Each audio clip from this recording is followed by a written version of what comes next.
Diz o texto: pela fé, Abraão, quando Deus o pôs à prova, ofereceu Isaque como sacrifício. Aquele que havia recebido as promessas estava a ponto de sacrificar o seu único filho.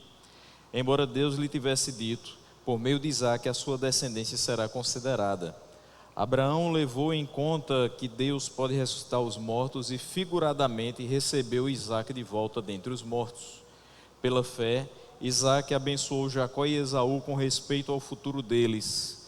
Pela fé, Jacó, à beira da morte, abençoou cada um dos filhos de José e adorou a Deus, apoiado na extremidade do seu bordão.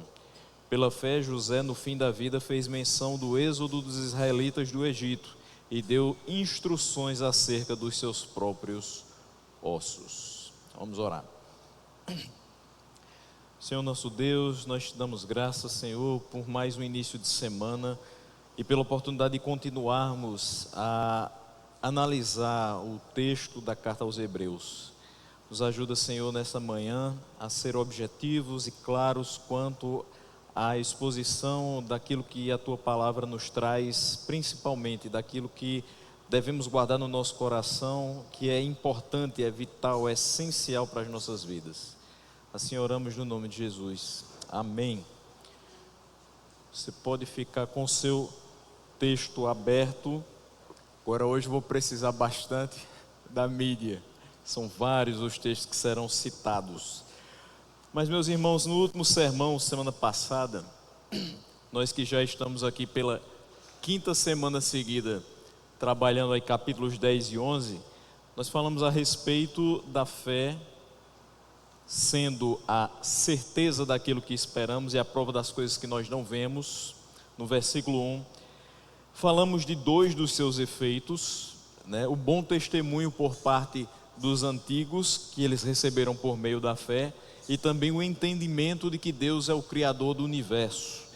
Depois nós citamos aqui alguns exemplos de fé: Abel, Enoque, Noé, e paramos em Abraão, que já é citado no versículo 8 e no versículo 11. Mas o versículo 17 continua, é o finalzinho da exposição do exemplo de fé de Abraão. Então nós começamos hoje, a partir dessa análise da fé dos patriarcas. Você vai ter Abraão sendo citado, Isaque, Jacó e posteriormente José. Num segundo momento a gente vai se deter na vida de Moisés, do versículo 23 até o versículo 30, e depois os demais exemplos de fé que mereciam destaque em um lugar na galeria dos heróis da fé, do versículo 31 até o versículo 40. Então vamos ao trabalho, porque ele é bem grande. Primeiramente, então, a gente olha para o versículo 17 até o 19, que a gente acabou de ler. Pela fé, Abraão, quando Deus o pôs à prova, ofereceu Isaque como sacrifício. Aquele que havia recebido as promessas estava a ponto de sacrificar o seu único filho. Isso aí a gente sabe perfeitamente no texto de Gênesis, que é citado esse momento em que é requerido de Abraão o seu filho da promessa. E ele, sem hesitar, vai até o monte, leva seu filho para ser sacrificado. E ele diz aqui no verso 18: embora Deus lhe tivesse dito por meio de Isaque, a sua descendência será considerada. Então Abraão sabia que era necessário que Isaque estivesse vivo para que essa promessa fosse cumprida, fosse levada a cabo. Se a promessa de Deus era, por meio de Isaque, a sua descendência será considerada, em momento algum Isaque poderia ser morto. Mesmo sabendo disso, embora Deus lhe tivesse dito isso, Abraão, quando foi posto à prova, cumpriu. A sua intenção era sim de oferecer Isaque em sacrifício, até porque Isaque aqui vai aparecer como o unigênito. Ele era o seu único filho da promessa. Nem Eliezer, o servo de Abraão, nem Ismael, o outro filho, serviriam para o cumprimento da promessa. Isso aponta para Cristo, que nenhum da linhagem de Cristo seria suficiente para a promessa de nos dar a vida eterna, apenas Ele. não adiantava qualquer um dos seus irmãos, mesmo provenientes de Maria, não adiantaria para a promessa. Então, se Isaac morresse sem descendência, as promessas de Deus feitas a Abraão não se cumpririam. Como ele poderia ser de grande descendência, como as estrelas do céu e a areia da praia do mar, se o seu filho da promessa estivesse morto e não desse descendentes? Então, a prontidão de Abraão para sacrificar o filho da promessa em obediência à ordem de Deus era fruto da convicção de que Deus era poderoso até para ressuscitá-lo dentre os mortos. Vem o versículo 19: ele levou em conta que Deus pode ressuscitar os mortos, e figuradamente ele recebe Isaac de volta dentre os mortos, porque mesmo que não tenha sido consumado o sacrifício, mas a intenção de Abraão o valeu como um sacrifício. Então, o simples fato de Abraão não hesitar em entregar o seu próprio filho em sacrifício, a sua intenção de obedecer a Deus, agindo pela fé, é tomada por Deus como se fosse o próprio ato efetivamente.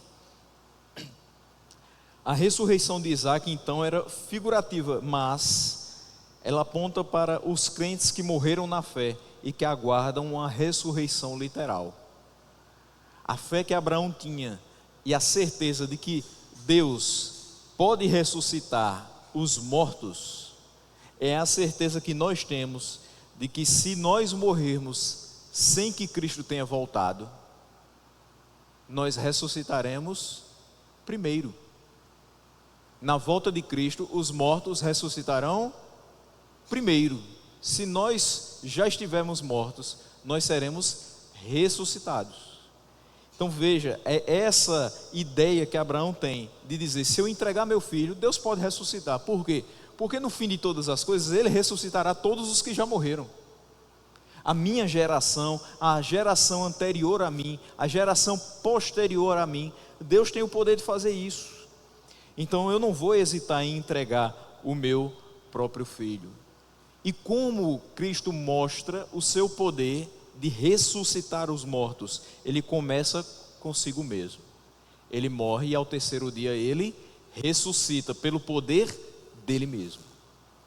Então isso nos dá com toda a certeza a convicção de que, se Deus nos pede algo dessa natureza, nós não temos o que temer, porque Ele é poderoso para ressuscitar dos mortos. E aí o versículo 20 nos traz o seguinte: pela fé Isaac abençoou Jacó e Esaú com respeito ao futuro deles. Era também uma obra de fé conferir bênção para o futuro, porque enquanto a realidade não tenha ainda aparecido, senão apenas a mera palavra, então o predomínio exclusivo é necessariamente da fé. Quando você fala: meus filhos, eu vou abençoá-los e o seu futuro será assim, em nome de Jesus, você não está vendo a realidade, você não está vendo o que você está proferindo, mas você crê que pode ser daquela maneira pela fé.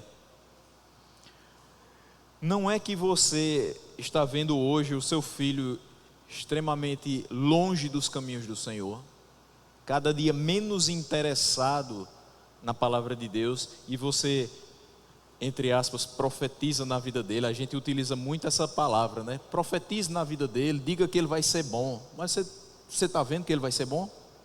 Não, você está vendo a realidade que ele está longe dos caminhos do Senhor. E longe dos caminhos do Senhor, dificilmente alguém pode ser considerado bom nas suas atitudes, nas suas palavras. Porque o homem longe do Senhor, esse próprio texto de Hebreus nos mostra, quando ele não se entrega nas mãos de Deus, ele se entrega nas mãos do adversário. Não tem meio termo. Então ele não vai ser dominado pela vontade de Deus, mas dominado pelo pecado. E tudo que provém do pecado é mal. Não tem como ser diferente. Mas essa fé de Isaac é de dizer o seguinte: eu posso não estar vendo hoje, mas eu sei que Deus pode fazer diferente todas as coisas, novas todas as coisas. Às vezes quando você fala assim: esse meu menino vai ser uma bênção, e ele não está sendo, ele está lhe trazendo só tristeza e decepção, é a sua vontade carnal de que você pare de ter problemas, de que você pare de ser chamado na escola para ser reclamado, de que você deixe de ser repreendido quando esse filho seu lhe faz vergonha na rua, essas coisas. Mas dificilmente passa na nossa cabeça o seguinte: eu vou falar ao meu filho que no futuro ele terá isso, isso e isso, porque eu creio no poder de Deus de transformá-lo do jeito que ele está. Mas é isso que deve estar no nosso coração. Pela fé, Isaac abençoou Jacó e Esaú com respeito ao futuro deles. Hoje ele está vendo uma coisa totalmente diferente, mas Deus pode mudar. Então nós vemos que essa bênção dependia da fé, porque a parte da palavra de Deus, Isaac não possuía absolutamente nada que pudesse transferir a seus filhos. E nós também temos muitos casos em que o que podemos deixar para os filhos? Absolutamente nada. Quantos foram dos nossos pais que disseram: meu filho, o que eu posso deixar para você é educação, então estude, porque se você estudar, você vai ter pelo menos um ofício e você vai poder sustentar no futuro. Então ele pensava no futuro, mas ele estava olhando para quê? Para esse plano aqui, ó. Como é que você vai ser sustentado no futuro? Você vai estudar, vai trabalhar, é tudo terreno. Mas quando ele diz o seguinte: olhe, eu não tenho nada para deixar a você, apenas a palavra de Deus, é bem diferente. Porque a palavra de Deus não só sustenta o nosso físico, mas o nosso espírito. E mesmo que o físico esteja abatido pela escassez, o espírito fortalecido é suficiente para nos deixar de pé. Então o fato de que Jacó possuiria uma terra frutífera e teria domínio sobre as nações, incluindo os descendentes de Esaú, faz parte dessa visão de que Isaac abençoou o futuro deles. Como seria o futuro desses dois irmãos? Seria o mais novo sendo dominante sobre o mais velho, possuindo terras, uma terra frutífera e tendo domínio sobre as nações, incluindo os descendentes do seu irmão. Isso está lá em Gênesis 27, 27 a 29, que você vai acompanhar aqui de lado. Ele se aproximou e o beijou. Quando sentiu o cheiro de suas roupas, Isaac o abençoou, dizendo: ele está abençoando quem? Jacó. Ele cheira a roupa do filho e diz: o cheiro de meu filho é como o cheiro de um campo que o Senhor abençoou. Quem trabalhava no campo? Esaú. Mas o cheiro estava na roupa de Jacó, porque sua mãe o havia preparado para aquele momento. Lembre-se, Isaac estava com pouquíssima visão. Ele diz: que Deus lhe conceda do céu o orvalho e da terra a riqueza, com muito cereal e muito vinho. Que as nações o sirvam e os povos se curvem diante de você. Jacó está recebendo então a promessa de que ele será dono de terras e dominará sobre várias nações. Seja senhor dos seus irmãos. Então Esaú estaria debaixo do cuidado de Jacó. E curvem-se diante de você os filhos de sua mãe. Malditos sejam os que o amaldiçoarem e benditos sejam os que o abençoarem. Independente de ter acontecido como aconteceu, a bênção foi repassada e pela fé Jacó recebeu tudo o que seu pai proferiu no seu leito de morte. Pela fé Jacó também à beira da morte abençoou cada um dos filhos de José, versículo 21, e adorou a Deus apoiado na extremidade do seu bordão. Na sua bênção, Jacó então profetizou que os descendentes do filho mais novo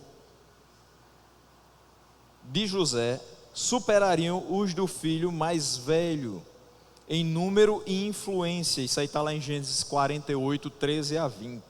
O próprio Jacó, a gente acabou de ler no versículo 20, era um irmão mais novo que fora elevado acima de um irmão mais velho. Gênesis 25, 23.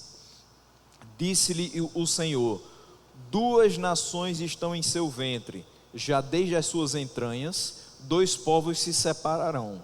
Um deles será mais forte que o outro, mas o mais velho servirá ao mais novo. Então aquilo que foi feito de Isaac para Jacó, passa agora de Jacó para José.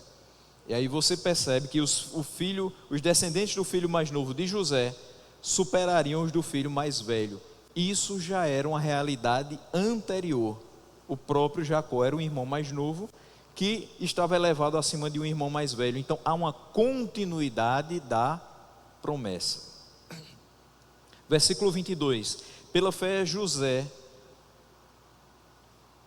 no fim da vida, fez menção do êxodo dos israelitas do Egito e deu instruções acerca de seus próprios ossos. Então José lembrou a promessa do êxodo que inicialmente fora proferida a Abraão, muito antes do nascimento de Isaac. Gênesis 15, 13 e 14. Então o Senhor lhe disse: saiba que os seus descendentes serão estrangeiros numa terra que não lhes pertencerá, onde também serão escravizados e oprimidos por 400 anos. Mas eu castigarei a nação a quem servirão como escravos, e depois de tudo sairão com muitos bens. Então, ele lembra dessa promessa do êxodo, que depois de 400 anos escravizados e oprimidos, a nação a quem eles serviram como escravos seria condenada, seria punida, e eles sairiam com os bens, e ele aguarda o seu cumprimento por mais de 4 séculos de opressão. E as instruções de José para que levassem os seus ossos à terra prometida expressavam fé em coisas que ainda não eram vistas. Ele diz aqui no texto de Êxodo 13, 19: Moisés levou os ossos de José, porque José havia feito os filhos de Israel prestarem o juramento quando disse: Deus certamente virá em auxílio de vocês, levem então os meus ossos daqui. Ele viu o êxodo sendo cumprido? Não. Mas ele disse: quando o Senhor certamente vier em auxílio de vocês, tirem os meus ossos dessa terra e levem para lá. Então ele deu instruções quanto aos seus ossos, instruções para depois de sua morte, pela fé, sabendo que Deus viria auxiliá-los e que depois de 400 anos de opressão naquela terra, os libertaria. Haveria o êxodo. Então isso aqui é muito forte, é você saber o seguinte: pela fé, mesmo depois de morto, vocês vão fazer a minha vontade.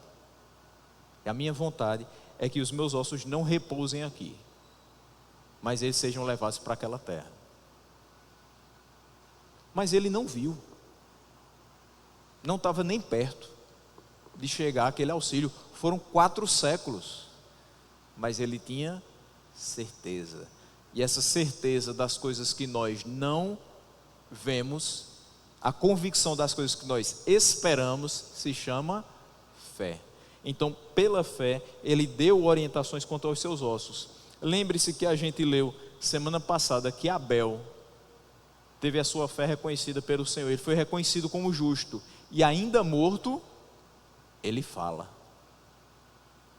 Ainda morto, aquilo que ele fez em vida, fala aos seus descendentes. José, mesmo morto, ainda falava.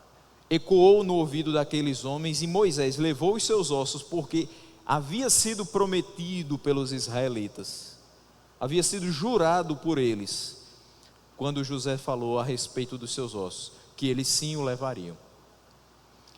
Então essa é a parte que nós vemos aqui, os patriarcas sendo colocados como exemplos de fé, e as promessas sendo cumpridas na vida deles, justamente porque eles tinham essa convicção.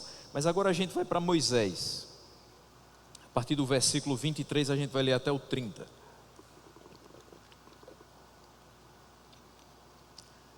Hebreus 11, 23 diz o seguinte: pela fé Moisés, recém-nascido, foi escondido durante 3 meses por seus pais, pois estes viram que ele não era uma criança comum, e não temeram o decreto do rei. Pela fé, Moisés, já adulto, recusou ser chamado filho da filha do faraó, preferindo ser maltratado com o povo de Deus a desfrutar os prazeres do pecado durante algum tempo. Por amor de Cristo, considerou sua desonra uma riqueza maior do que os tesouros do Egito, porque contemplava a sua recompensa. Pela fé saiu do Egito, não temendo a ira do rei, e perseverou porque via aquele que é invisível. Pela fé celebrou a Páscoa e fez a aspersão do sangue, para que o destruidor não tocasse nos filhos mais velhos dos israelitas. Pela fé o povo atravessou o Mar Vermelho como em terra seca, mas quando os egípcios tentaram fazê-lo, morreram afogados. Pela fé caíram os muros de Jericó depois de serem rodeados durante 7 dias. Então, primeiro, pela fé, Moisés, recém-nascido, foi escondido durante 3 meses por seus pais, porque eles viram que a criança não era uma criança comum, e eles não temeram o decreto do rei. Então vamos aqui por partes nesse versículo. Primeiro, é uma descrição de Êxodo 2, versículo 2, que diz o seguinte: e ela engravidou. Quem engravidou? Quem era a mãe de Moisés? Joquebede. Joquebede engravidou e deu à luz um filho. Vendo que era bonito, ela o escondeu por 3 meses. Está aqui o relato, Êxodo 2, versículo 2. Só que aí diz o seguinte, que eles viram que não era uma criança comum. Os pais de Moisés entenderam quando viram que aquela criança desempenharia um papel especial no plano redentor de Deus, justamente nesse êxodo que tanto se falava na época de José. José esperou por isso. José, pela fé, acreditou que haveria esse momento, e viria pela mão de quem? De Moisés. Então, pelas mãos de Deus, por intermédio de Moisés. Só que havia um decreto do rei, e diz o versículo 23 que eles não temeram o decreto do rei. Que decreto era esse? Êxodo 1, versículo 16 e versículo 22.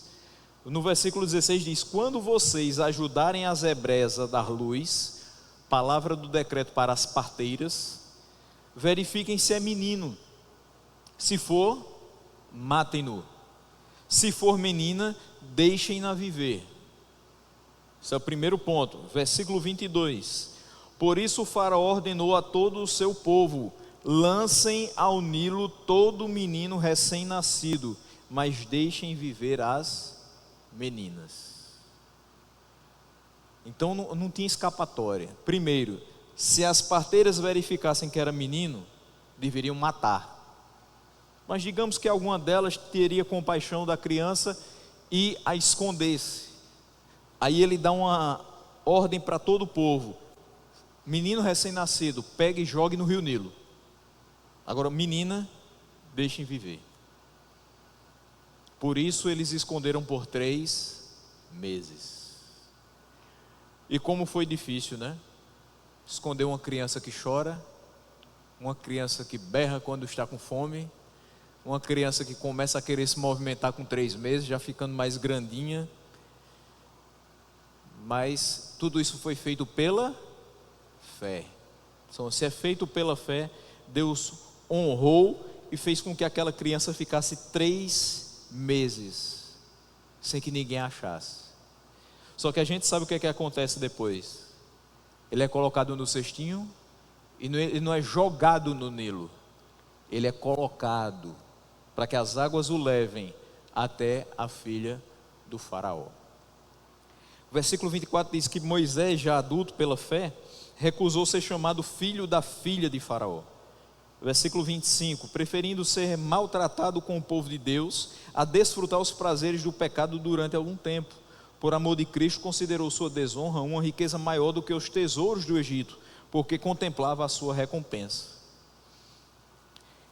O versículo 24 começa pela fé. O versículo 26 termina porque contemplava a sua recompensa. Ele, pela fé, agiu de determinada forma, porque ele contemplava a sua recompensa. Ele contemplava de que maneira? Ele olhava para o futuro Ele não olhava para o agora. Se ele fosse olhar para o tempo presente, quem era Moisés no tempo presente? Filho da filha de Faraó. Qual é o seu local de habitação? Um palácio. O que ele tem a desfrutar? Riquezas e o melhor da terra, porém construídas em cima do pecado. E o que tinha do outro lado? Um povo sofredor que precisava ser libertado, um povo que estava sendo oprimido há muitos e muitos anos. Então, pela fé, ele recusa ser chamado de filho da filha de Faraó. Ele sabe as suas raízes e ele volta para o seu povo, preferindo ser maltratado com eles a desfrutar desse pecado durante algum tempo. Ele poderia muito bem desfrutar de tudo que tinha por ali e dizer: eles que esperem a vinda do Senhor com o seu libertador. Mas era ele que deveria ser o que libertaria aquele povo. Mas ele rejeita os tesouros do Egito. Ele sofre a vergonha de estar ao lado do seu povo sendo oprimido, sofrendo insultos por causa da sua fé. A decisão de Moisés de rejeitar esses tesouros do Egito e sofrer o chamado opróbrio de Cristo, deveria então encorajar aqueles que haviam perdido os seus bens e sofriam insultos por causa da sua fé. Aqui a gente viu que os hebreus, versículo 33 e 34 do capítulo 10, nos primeiros dias sofreram perseguição, sofreram insultos, foram oprimidos. Mas o autor aos Hebreus os chama a perseverança na fé. Por que eles deveriam perseverar na fé? Porque Moisés deixou tudo, perseverou na fé, sofreu com os seus, para que lá na frente viesse a recompensa. Então, o tempo todo nós percebemos que os exemplos de fé não olham para o presente, não se firmam nas coisas que se veem, eles se firmam no futuro e olham para a futura recompensa. É o eterno esperar, mas por algo que você sabe que vai vir. É complicado explicar isso para alguma pessoa. Vai dizer: você vai ficar esperando a vida toda. E muitos desses terminaram a sua vida e não receberam, mas continuaram esperando e vão receber. Essa é a certeza que eles têm. Pela fé, eles irão receber o que foi prometido. Então, a audiência original de Hebreus, na qual a identificação com Cristo significava a expulsão do arraial de Israel, precisava estar disposta a suportar a sua desgraça. E aí vai ser visto mais na frente em Hebreus 13:13. Então, é importante que a gente perceba o seguinte: está fácil hoje, não está? A gente sobe à igreja, a gente prega a palavra, a gente escuta, a gente canta, a gente se reúne, a gente faz coisas externas na igreja, tem programações toda semana, a gente participa de programações de outras igrejas amigas. Está tranquilo, você vai sair daqui, não vai ter policiais aí na porta para lhe pegar porque você terminou o culto de adoração ao Senhor. Mais tarde você vai poder vir para a igreja do mesmo jeito, não vai ter nenhum problema de você vir até aqui, não vai ter barreiras aqui dizendo assim: se você é crente não pode passar. Está muito tranquilo. Mas vai vir também um tempo que nós vamos passar algumas desgraças, e nesse tempo é necessário que a gente esteja disposto a suportar pela fé. E a fé não aponta para o hoje, a fé aponta para a eternidade. Hoje a gente pode sofrer, mas pela eternidade a gente vai reinar junto com o Senhor. É essa a nossa esperança. Então o povo de Deus em cada geração precisa estar igualmente disposto a suportar a desgraça por amor a Jesus. É necessário, se você diz eu amo o Senhor, você precisa suportar tudo por amor a Ele. Então isso traz um peso ao coração da gente, quando a gente abre a boca para dizer eu amo o Senhor. Isso está incluso também sofrer por Ele.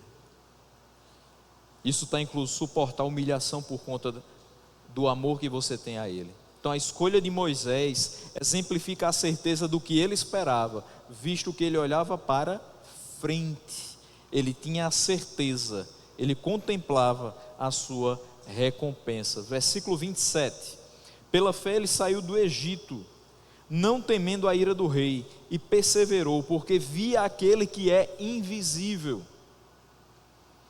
Então, com frequência, meus irmãos, esse versículo 27 é um pouco mais difícil da gente avaliar. Por quê? Porque com frequência é entendido como uma referência à primeira vez que Moisés deixou o Egito. Então Moisés escolheu identificar-se com o seu próprio povo e se posicionar contra os egípcios.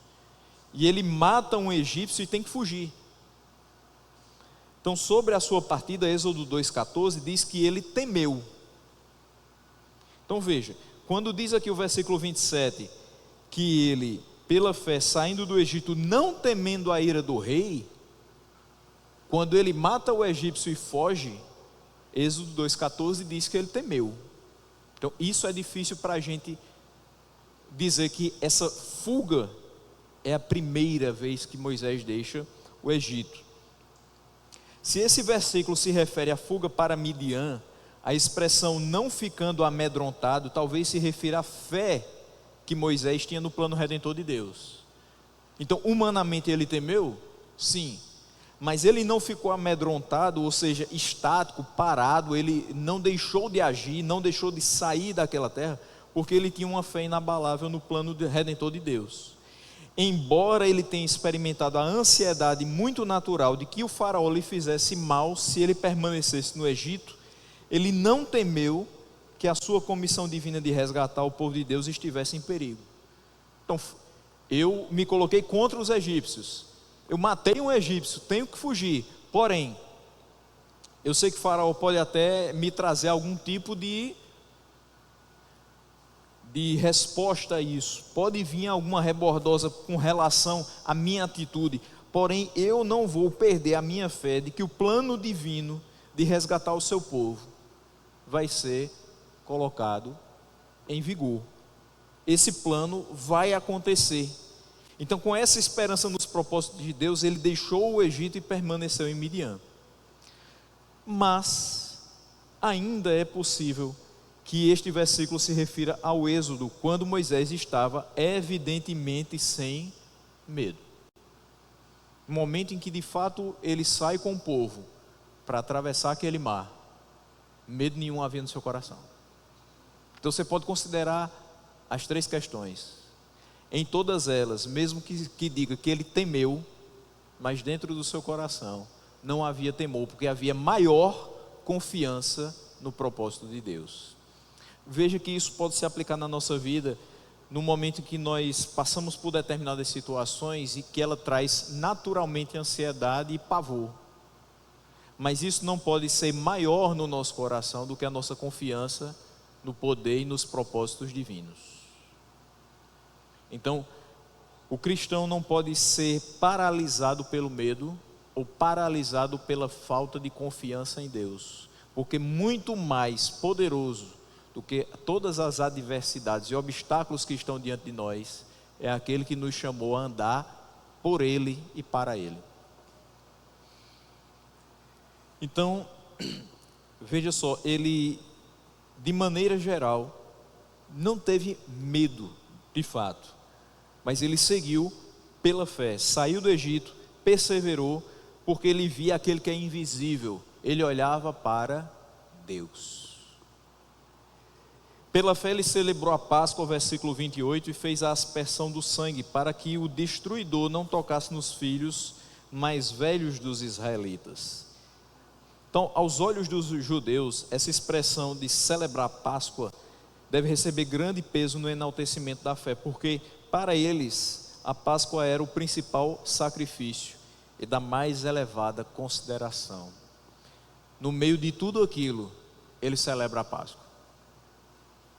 Ele podia até temer, mas ele tinha confiança de celebrar a Páscoa. E por que cita-se aqui a questão de ele celebrar a Páscoa e não outras pessoas? Porque pelo texto nós vamos ver que a Páscoa é instituída por meio dele. É ele o primeiro que celebra, juntamente com o povo de Deus. Mas também fala aqui que ele fez a aspersão do sangue. Então ele instruiu que o sangue marcasse os umbrais das casas de Israel.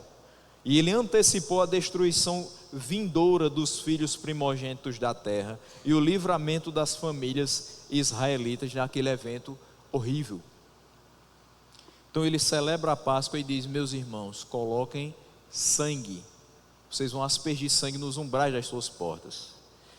E quando vier aquele momento de matança dos primogênitos dessa terra, o anjo da morte não vai atingir as casas que estiverem marcadas com esse sangue nos umbrais de suas portas. Então ele aqui antecipa a destruição dos filhos primogênitos dos egípcios e o livramento das famílias israelitas desse evento horrível. Esse foi outro ato de confiança no que ainda não era visto, porque o que era certo, que todos os primogênitos que ali estavam seriam mortos. Qual é a palavra dele? Pela fé, coloquem sangue nos umbrais das portas. Sangue? Nos umbrais das portas? Por quê? Tenha certeza que Deus vai livrar os filhos de vocês. É uma medida muito simples, né? Não vai custar nada para vocês. Vocês vão pegar um pouco de sangue e vão passar nos umbrais das portas. Só isso. Mas descansem no Senhor. Vejam o livramento antes que ele venha. É muito fácil você, depois que o livramento acontece, você dizer assim: foi Deus que me livrou. E antes de ver o livramento, você dizer: mas Deus vai me livrar, eu confio nele. Você não está vendo nada, você está vendo que a morte está chegando. Mas ele não olhou para a morte, ele olhou para o livramento de Deus. E aquelas famílias de fato tiveram seus primogênitos preservados. Versículo 29, pela fé o povo atravessou o mar vermelho como em terra seca, mas quando os egípcios tentaram fazê-lo, morreram afogados. É verdade que muitos dentre aquela multidão eram descrentes, como é verdade que muitos na nossa grande multidão, chamada povo evangélico brasileiro, também são descrentes, não tem essa fé inabalável no Senhor. Mas Deus concedeu, mediante a fé dos poucos, como tem feito ainda hoje, que toda a multidão atravessasse o mar em seco. Porque veja o seguinte: por mais que aquele povo não tivesse a fé inabalável no Senhor, mas sofreu junto com os outros, estava junto, não saiu, não retrocedeu. E a palavra é simples: você precisa ter fé e não retroceder, porque daqueles que retrocedem o Senhor não se agrada. Muitos não tinham aquela fé tão poderosa, mas através do exemplo dos seus companheiros, veio a perceber a força dessa fé, e a força que há naquele que nos colocou a fé no coração. Então, nesse momento, a gente percebe que por mais que alguns não fossem o ideal de filhos de Deus, mas ele concedeu que todos passassem o mar em seco. E aqui você vai ter a distinção entre o que é fé no mandamento de Deus, por parte dos israelitas que seguiram cruzando o mar, da presunção dos egípcios que se atreveram a fazer a mesma coisa, só que sem fé. Essa é a grande diferença. Então você vê, a presunção dos egípcios trouxe condenação. Eles achavam que pela sua força, pela capacidade dos seus cavalos, das suas carruagens, eles atravessariam o mar. Eles achavam que a vitória seria certa, porque eles eram poderosos. Mas humanamente, eles, mesmo que percebessem isso, só poderiam passar se fosse pela fé. Mesmo que humanamente você seja muito poderoso, você só vai conseguir sair das situações da sua vida se for pela fé. Não é pela força, não é pelo entendimento, não é pela condição financeira, é pela fé. Então a presunção só trouxe condenação, enquanto que os outros, os israelitas, mesmo que humanamente considerassem impossível atravessar o Mar Vermelho, atravessaram em pé enxuto porque foram pela fé. Então aquilo que a gente acha que é impossível, pela fé a gente pode contemplar que é possível se a gente entrega nas mãos de Deus. E aquilo que às vezes a gente acha que é totalmente possível, não será se nós tentarmos fazer da nossa maneira, sem ser pela fé. Versículo 30: pela fé caíram os muros de Jericó depois de serem rodeados durante 7 dias. A posição que Moisés detinha como líder foi passada a Josué, e este introduziu o povo de Israel na terra prometida. A gente já está aqui para Josué 6. O primeiro grande obstáculo à conquista da terra foi vencido pela fé, sem nenhuma batalha. Eram as muralhas de Jericó. Deus ordenou a todos os homens de guerra que cercassem seus muros uma vez por dia, e no último dia 7 vezes. Então, para a tristeza de pastor Rony, quantas vezes foram cercados os muros de Jericó? 13. Durante 6 dias, uma vez ao dia, e 7 vezes no 7º dia. Então foram 13 voltas, para que no final fosse feito o quê? Barulho, muito barulho, tanto barulho, que aquelas muralhas caíssem. Eu vou falar a verdade aqui, meus irmãos. Vocês hoje cercariam uma muralha e ficariam dando voltas nela e depois começariam a gritar, se alguém mandasse? Não parece algo infantil? Não parece algo assim sem nexo? Você vai ali, por exemplo, para o Forte dos Reis Magos, lá no Rio Grande do Norte. Aí você vai ficar dando voltas durante 6 dias, de segunda a sábado. Aí no domingo você vai dar 7 voltas, morto de cansado, e quando terminar vai gritar, vai fazer panelaço, vai buzinar e o forte vai cair. Você vai dizer, não vou fazer isso não. O nome dele não é forte? Aquilo é uma fortaleza, não vai cair com grito não. Mas não caiu com grito.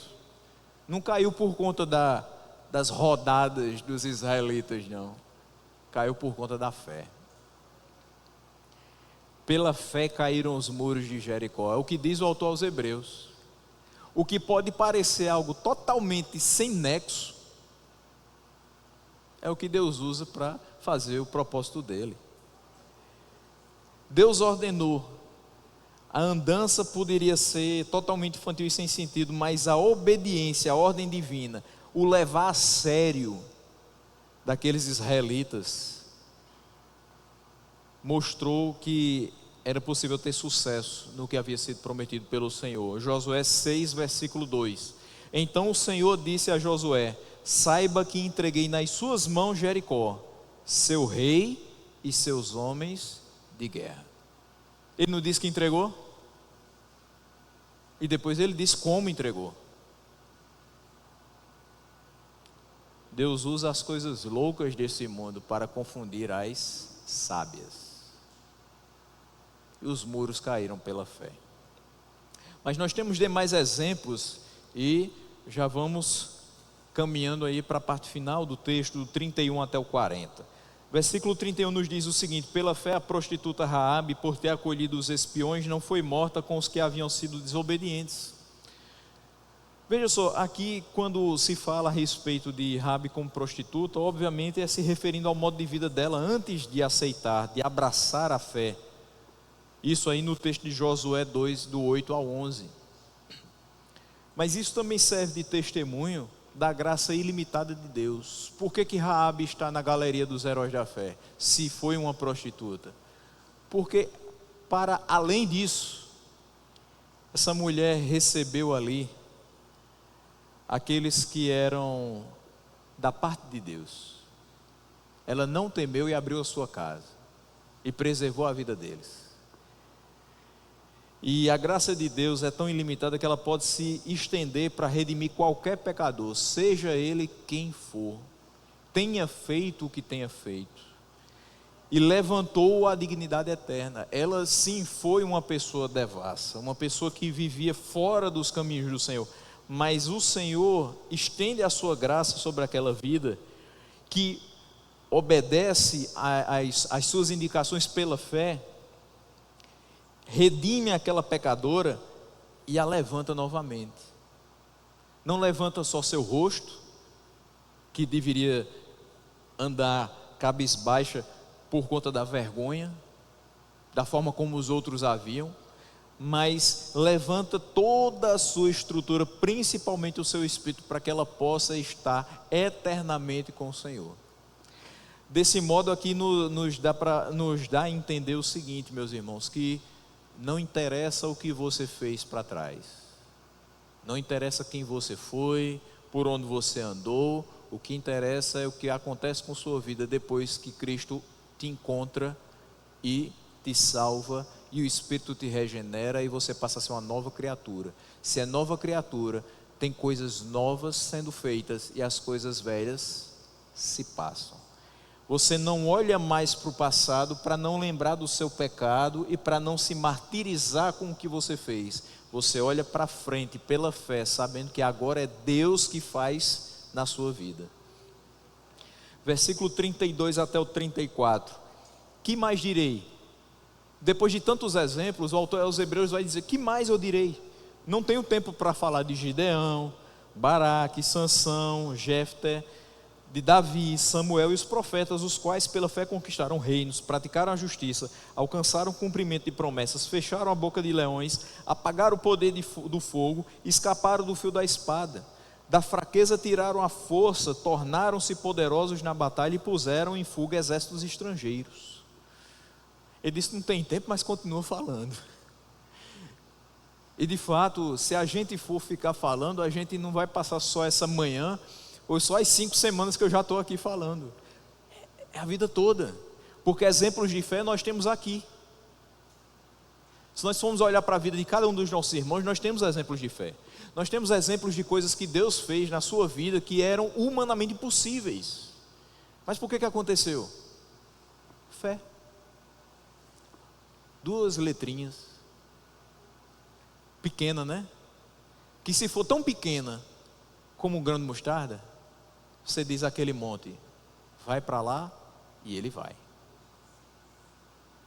Você não precisa ser um herói da fé, você precisa ter fé, e ele faz muito mais do que aquilo que nós pedimos e pensamos. Então aqui ele fala do período que vai transcorrer de Josué até Davi, quando o Senhor levantou os juízes para governarem o povo, tais como os 4 que ele vai mencionar. Menciona Gideão, Baruque, Sansão e Jefté. São 4 juízes, e a gente sabe que pela história dos juízes, cada um desses era levantado para trazer o povo de volta à obediência ao Senhor. Todas as vezes que eles caíam e que aquele círculo vicioso era iniciado, um daqueles homens era levantado para que de fato o povo voltasse à normalidade na sua adoração e na sua vida cristã. Certamente era algo muito fora do comum, muito fora da curva, Gideão e 300 homens atacando o exército inimigo. 300? Não, meu filho, isso é precisar de milhares. Não, foi preciso 300, com fé. Basta isso. A gente não diz que um com Deus é maioria? Imagine 300, suficiente. Você vê que Baraque estava longe de se equiparar aos seus inimigos, mas ele foi governado pelo conselho de uma mulher. Sansão era um camponês que não recebera nenhum treinamento para o uso de armas, a não ser os implementos agrícolas. O que ele poderia fazer contra os conquistadores tão experimentados? O que ele vai fazer contra exércitos? Ele não sabe nem pegar numa arma, mas pela fé uma queixada de jumento mata 1000.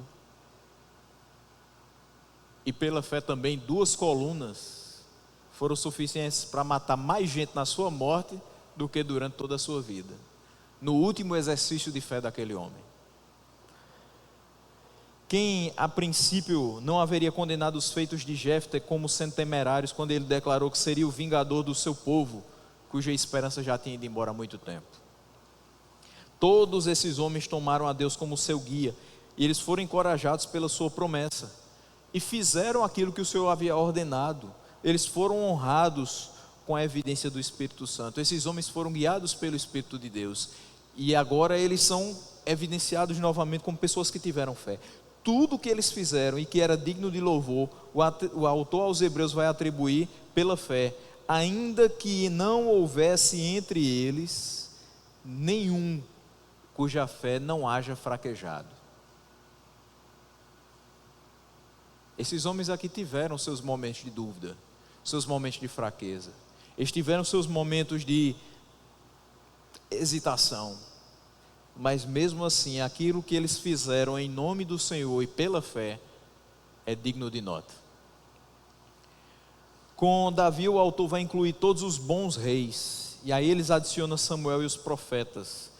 Em resumo aqui, o propósito é mostrar que o reino de Judá foi fundado sobre a fé, e perseverou na fé até o último dia. E quando ele fala que eles obtiveram promessas, o cumprimento das promessas, versículo 33, eles viram as respostas às promessas específicas ao longo da jornada. Eles não viveram pela fé somente sem ver as coisas acontecerem. Eles viviam pela fé e várias coisas iam acontecendo e fortalecendo a fé deles. Mas eles continuavam aguardando com fé a promessa da vinda de Cristo. Eles já tinham promessas pontuais sendo cumpridas, mas ainda havia aquela que eles esperavam com mais fé e com mais anseio, que era a vinda de Cristo. As promessas feitas a Abraão foram parcialmente cumpridas nesse mundo, quando os seus descendentes se multiplicaram. E eles viveram na terra prometida, mas uma vez que essas promessas se referiam à realidade celestial, o descanso de Deus, eles só poderiam ser cumpridas quando Cristo viesse. E muitos desses aqui não estavam mais na terra quando Cristo veio, e nem por isso deixaram de esperar. Da fraqueza tiraram força, tornaram-se poderosos na batalha e puseram em fuga exércitos estrangeiros. O Senhor sempre estendeu a sua mão para levantar os santos, onde quer que fossem abatidos. O Senhor os socorreu em todas as suas debilidades, e eles recobraram plena força e seguiram adiante. Versículo 35. Houve mulheres que pela ressurreição tiveram de volta os seus mortos. Vamos lembrar de 2 exemplos, pelo menos, de que isso aconteceu. A viúva de Sarepta, no texto de 1 Reis 17 a 24, teve de volta o seu morto. E a sunamita em 2 Reis 4, 8 a 36. Estava morto, mas reviveu. E quem fez reviver, o fez pela fé. Homens de fé, que pediram a Deus que os fizesse reviver, e Deus assim os fez.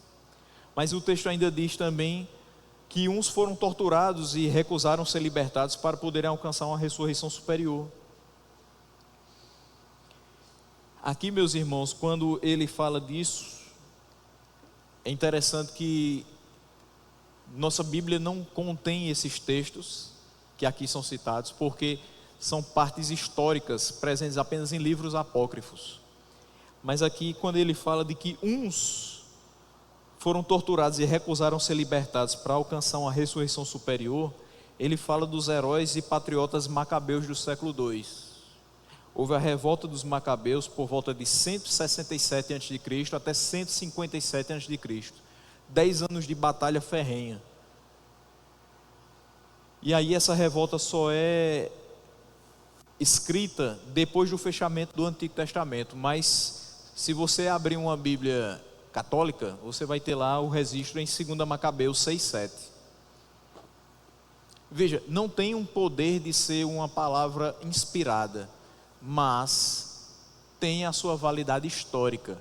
E o autor aos Hebreus usa a validade histórica daquele relato para dizer que naquele 2º século, várias pessoas se envolveram nessa revolta, foram torturadas, e recusaram ser libertadas. Por quê? Porque diziam o seguinte: eu não quero passar pela morte agora, dessa maneira. sendo libertado e morrendo de causas naturais. Pode continuar me torturando. Eu quero morrer como um mártir. Por quê? Porque eu espero uma ressurreição bem superior. Não adianta eu morrer agora e ser ressuscitado, ou simplesmente esperar que alguém venha até o meu encontro na minha casa, coloque as mãos sobre mim e eu possa ressuscitar. Eu estou esperando a vinda de Cristo e a ressurreição para todo sempre. É isso que eu espero. Então, a referência também se aplica a incontáveis crentes, conhecidos e desconhecidos, que demonstraram a sua fé ao perseverar em meio a provações e aflições severas. Ela se aplica aos nossos irmãos nigerianos, que têm suas pernas quebradas em praça pública, que são queimados em praça pública por grupos terroristas. Aos nossos irmãos que estão sendo torturados dia após dia na janela 1040 e que não pedem que sejam libertados, mas estão perseverando na fé, esperando a ressurreição superior ao final de todas as coisas. E a gente, quando orar, não peça que Deus os liberte, mas que dê graça e fortifique a sua fé, porque eles servem sim de exemplos de fé, não só para nós, mas para os outros que estão lá, que ainda precisam ouvir da palavra de Deus. As suas vidas falarão muito alto, e o testemunho de fé deles haverá de alcançar ainda muitas pessoas. Mas diz o versículo 36, outros enfrentaram zombaria e açoites. Jeremias 20, versículo 1 e versículo 2, mostra essa realidade. Quando o sacerdote Pazur, filho de Imé, o mais alto oficial do templo do Senhor, ouviu Jeremias profetizando essas coisas, mandou espancar o profeta e prendê-lo no tronco que havia junto à porta superior de Benjamim no templo do Senhor.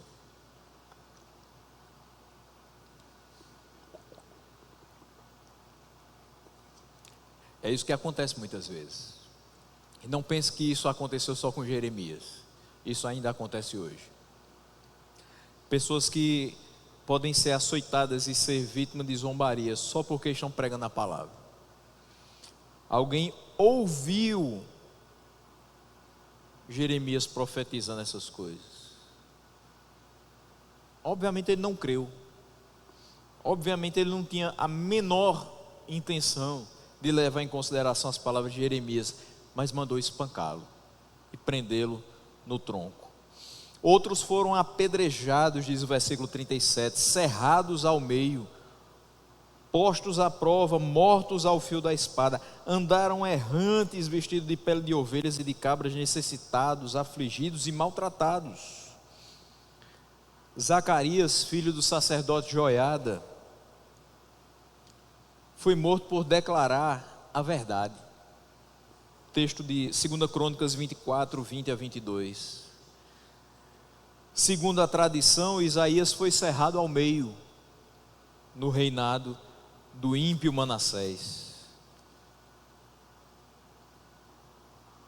Outros foram mortos a fio da espada, estavam andando errantes, não tinham muitas vezes o que comer, estavam necessitados, afligidos, maltratados, farrapos de gente, externamente, mas internamente estavam inteiros, pela fé que tinham. E por isso mesmo o versículo 38 diz que o mundo não era digno deles, eles vagaram pelos desertos e montes, pelas cavernas e grutas. Aonde quer que os servos de Deus vão, eles levam consigo a sua bênção como a fragrância de um precioso incenso. Por mais que eles estivessem maltratados, afligidos e necessitados, por onde eles passavam, eles exalavam o bom perfume de Cristo. E o mundo não era digno deles. O mundo não é digno daqueles que se colocam à disposição de Deus para fazer a sua vontade e promover a sua glória. Foi assim, levando esse bom perfume de Deus, que a casa de Potifar recebeu a bênção divina em virtude de José, que Sodoma teria sido salva caso se encontrassem nela somente 10 justos. Ainda que o mundo rejeite os servos de Deus como se fosse um lixo, o fato de não poder aturá-los deve ser levado em conta como seu castigo, porque juntamente com eles acompanha alguma bênção divina. O mundo nos rejeita, o mundo olha para nós como pessoas insuportáveis, que só falam de Deus, que só falam dessa tal bênção que eles têm, e ainda chamam os outros de bênção, que aí é que dá raiva nesse povo mesmo, né? Quando a gente chega e diz assim, tudo bem, bênção? E aí aquela pessoa diz assim, que bênção que nada, o dia hoje está péssimo. Ele não tem o que oferecer para a gente oferece o que tem, a bênção de Deus, a palavra de Deus, a fé em Deus. Eles não nos aturam, não nos toleram, mas esquecem que o fato de nos rejeitar faz com que não só perca o contato conosco e com a palavra de Deus, mas perdem de vista a bênção divina, que só vai receber quem foi alcançado pela palavra e teve a fé colocada no seu coração. É o castigo deles, é nos rejeitar e não ter essa bênção, é nos rejeitar e não ser encontrados, atraídos pela palavra de Deus. Versículo 39, a gente está finalizando. Todos estes receberam bom testemunho por meio da fé, no entanto nenhum deles recebeu o que havia sido prometido. E agora? Todos receberam bom testemunho por meio da fé, mas nenhum deles recebeu o que havia sido prometido. Parece que a gente chega ao final disso tudo com uma palavra não muito interessante, não muito animadora. Eles receberam um bom testemunho, ou seja, eles foram reconhecidos como pessoas de fé, mas nenhum deles recebeu o que havia sido prometido. E agora? Nem todos os heróis da fé experimentaram triunfo sob as suas circunstâncias, mas todos foram abençoados por Deus. E sabe por que eles nem todos eles receberam o que havia sido prometido? Esse versículo 39 não pode ser lido sem o 40. Deus havia planejado algo melhor.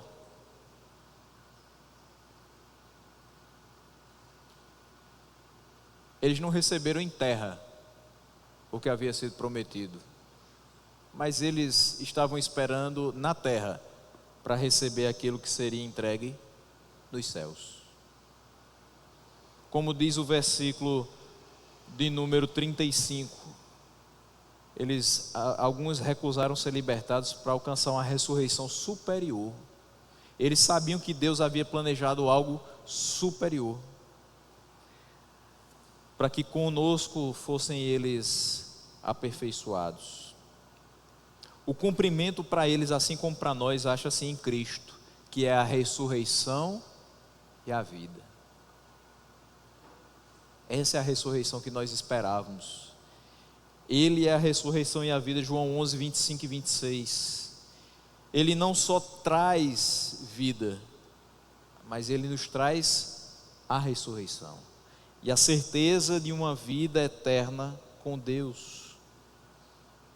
Todas as pessoas da fé que já tinham passado adiante olhavam para Deus, colocavam a sua fé nas promessas de Deus.